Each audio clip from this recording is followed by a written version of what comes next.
Кобаклый сари берем, чаваш сари. Так хлебосольно, да еще и с хмельным напитком, свежесваренным домашним пивом, гостей встречают крымские чуваши. Поляки, гагаузы, белорусы, да кто только не пришел на чувашский праздник Акатуй в село родное. Ми з щирим серцем бажаємо щастя та здоров'я чувашам, поздравляємо їх зі святом Акатуй та бажаємо всього самого найкращого.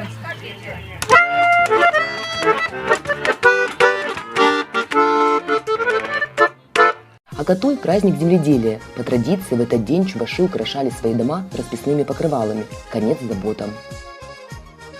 Ну, Акатуй – это то же самое, что праздник. Уяв называется у нас. Это праздник просто после весеннего сева. Вот работа закончилась, и можно уже веселиться.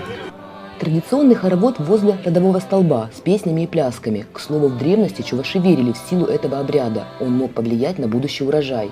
Повсюду слышен звон. Это манисты. Ими женщины украшали головные уборы и платья. Через плечо во время праздника одевается так называемый тивей. Но разные толкования этого украшения. Но говорят, что вообще-то по легенде чувашки были амазонками. И маниста – это как бы защита, осталась от защиты во время сражений. Одевается обязательно через левую сторону, чтобы защищать сердце. Во время праздничных гуляний чуваши устраивают состязания. Вот одно из них – на скорость обуться в лапти.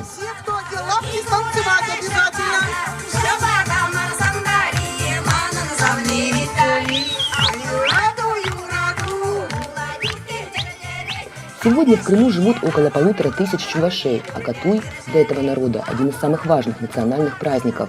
Он объединяет людей разных возрастов и профессий, приобщая их к творчеству, труду и веселью.